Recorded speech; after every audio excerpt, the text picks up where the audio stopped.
May I come in, sir? Come in. Good afternoon, sir.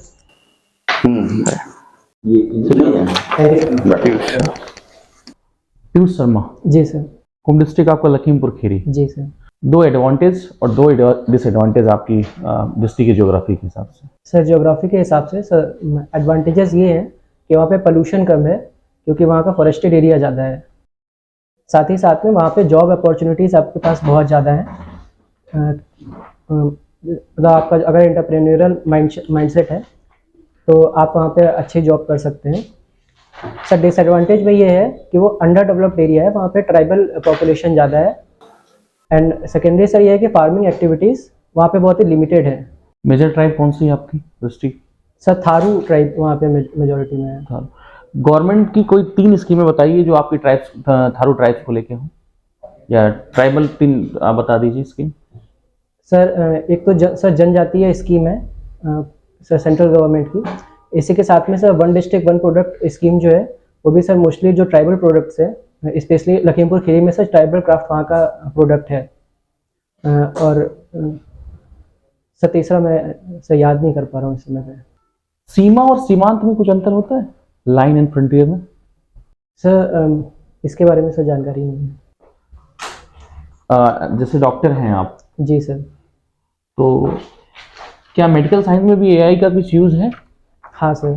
जैसे sir समय के साथ साथ से एआई हर एक प्रोफेशन में जा चुका है जी। लेकिन सर मेडिकल फील्ड में इसका मेन रोल ये है कि जहाँ पे जो रिमोट एरियाज़ हैं जहाँ पे डॉक्टर सीधे नहीं जा सकते हैं वहाँ पे सर एआई की मदद से हम उनके सिम्टम्स और उनके साइंस देख के किसी भी मरीज की डायग्नोसिस बना सकते हैं, जिससे कि सर मरीज के लिए ट्रैवल कॉस्ट और भी बचेगी और साथ में जो डॉक्टर है इनके लिए भी सर ये होगा कि टेलीमेडिसिन को अच्छे से इस्तेमाल कर पाएंगे। तो कितना रिलायबल होगा आपके हिसाब से टेलीमेडिसिन? कितनी रिलेवेंसी है एआई को बेस बना के टेलीमेडिसिन का, अगर हम कॉन्सेप्ट सर टेलीमेडिसिन की कुछ खामियां हैं कि इसमें फिजिकल इंटरेक्शन नील है, तो इससे ये प्रॉब्लम होती है कि पेशेंट की सर कंप्लायंस कम हो जाता है। साथ ही साथ में एक डॉक्टर और पेशेंट के बीच का जो इंटरेक्शन है उससे क्रेडिबिलिटी बढ़ती है डॉक्टर की, तो सर ये इससे भी कमी आती है। साथ में क्या है, जो ग्रामीण इलाके हैं वहाँ पे सर जब तक कि फिजिकल टच ना हो तब तक कि एक सही कंसल्टेशन नहीं मानते हैं, तो ये सब इनकी खामियां हैं। कॉन्स्टिट्यूशन पढ़ा है? जी सर। अच्छा, डीपीएसपी कहाँ से कहाँ तक है कॉन्स्टिट्यूशन में? सर डीपीएस की आर्टिकल नंबर 36 से शुरू है एंड सर आर्टिकल नंबर 51 तक है। अच्छा, कहीं पे जैसे आपने देखा होगा आंगनवाड़ी योजनाएं हैं गवर्नमेंट की, इसका कॉन्स्टिट्यूशनल बेस क्या है, कहाँ मेंशन है कॉन्स्टिट्यूशन में? ये सर कॉन्स्टिट्यूशन के बारे में किस आर्टिकल में मेंशन है, कहाँ पे इसका जिक्र किया गया है? सर ये मैं पढ़ लूँगा सर। ओके।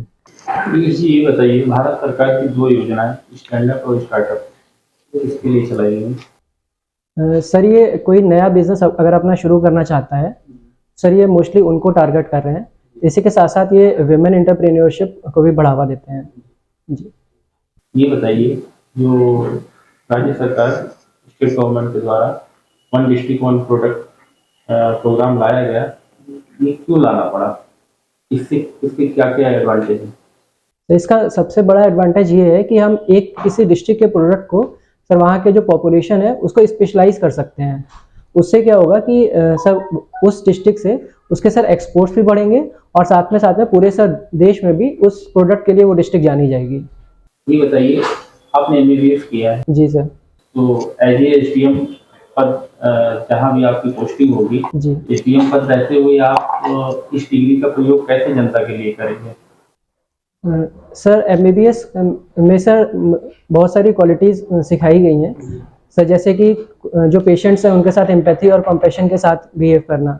साथ ही साथ में सर जो इमरजेंसी सिचुएशंस हैं उसमें एक क्विक और करेक्ट एक्शन लेने की सर टेक्निक सिखाई गई है। तो सर ये दोनों टेक्निक एसडीएम के रूप में भी बहुत ही अच्छी मेरे लिए कारगर साबित होंगी। Thank you sir. Okay, Piyush कुछ अपनी एज एन एसडीएम अपनी कुछ रेवेन्यू कलेक्शन रिस्पॉन्सिबिलिटीज और मैजिस्ट्रेटियल पावर्स के बारे में बताइए। Sir as a SDM sir मेरी मेन रेवेन्यू कलेक्शन की जो पावर होगी वो लैंड रेवेन्यू होगी। इसी के साथ साथ में जो प्रॉपर्टी टैक्स और वाटर टैक्स वगैरह है सर इसका भी मुझे कलेक्शन का दायित्व मेरे ऊपर होगा। ओके। और मैजिस्ट्रियल पावर्स में सर कुछ पावर्स जैसे कि जो लैंड डिस्प्यूट से रिलेटेड है या जो तहसीलदार है उसकी जो एपिलेट अथॉरिटी होगी सर वो मेरे अंडर में होगी। ओके। और सर इसी के साथ साथ अगर किसी रूरल एरिया में कोई अगर पक्की पैमाइश वगैरह करनी होती है तो सर वो भी एसडीएम के अंडर आती है। ओके। और मुझे ये G20 समिट के बारे में कुछ बताइए। सर G20 एक 19 देशों और एक सर यूरोपियन यूनियन का एक ग्रुप है जिसमें सर ये 1999 में बना था to tackle the sir economic crisis of 1990s. Only?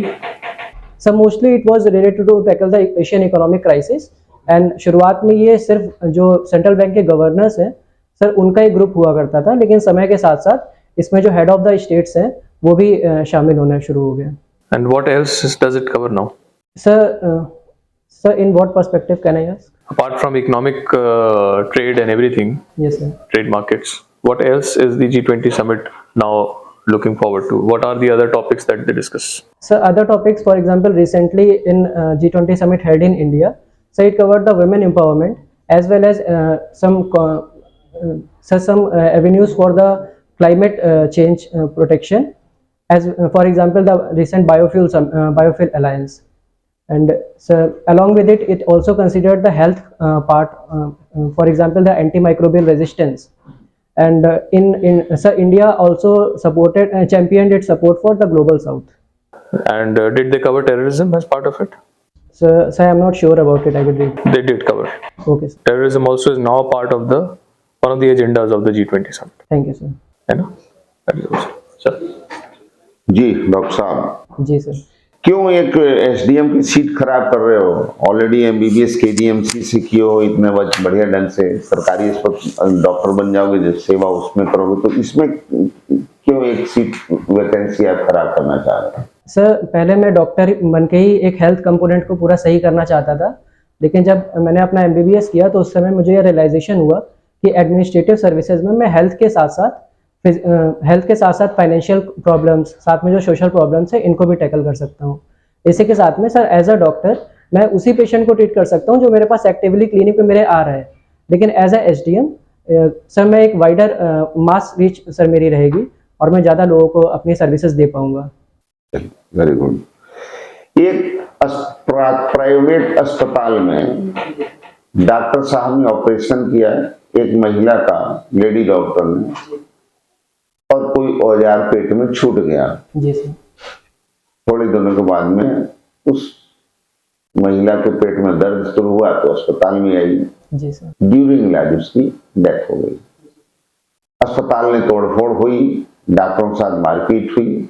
आप इलाके के मजिस्ट्रेट हैं, एसडीएम, डीएम ने आपको मजिस्ट्रेट इंक्वायरी सौंप दिया। जी।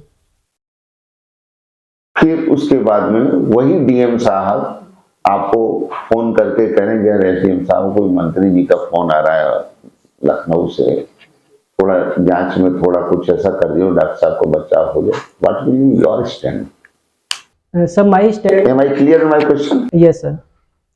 Sir my stand will be very clear, and doctor is your too much close to you also. Okay sir. Sir my stand will be to abide by the law and the regulations that are prevailing. So first of all, my responsibility will be to make a report about whole situation. So जिसमें मैं ये सबसे पहले मेरा ये काम होगा कि जिसने डॉक्टर के खिलाफ एक कमेटी बनाई जाए और उसका जो नेग्लिजेंट एक्ट है उसको जो एलिजेंट नेग्लिजेंट प्रूव है सर उसको प्रूव किया जाए। तो उसमें जो भी आता है सर उसके हिसाब से मैं कार्यवाही होगी। साथ ही साथ में सर जो हॉस्पिटल में तोड़फोड़ हुई है उसमें मेरी ये जिम्मेदारी है कि सर अगर नेग्लिजेंट एक्ट हुआ भी है फिर भी तोड़फोड़ करना कोई सही चीज़ नहीं है, तो उसके खिलाफ सर मैं एक्शन लूंगा। क्या एक्शन लेंगे सर? उसके खिलाफ सर प्रॉपर्टी डैमेज करने के खिलाफ सर जो भी एक्ट है सर उसको सर वो करूंगा, यूज करूंगा। जो भी कुछ समुचित धाराएं आईपीसी की, उस धाराओं के तहत में मुकदमा दर्ज कराए जाएंगे। अच्छा, ये पॉलिटिक्स से रिलेटेड सवाल पूछ रहे हैं आपसे। सपोज करिए आप एसडीएम हैं, तैनात हैं। जी सर।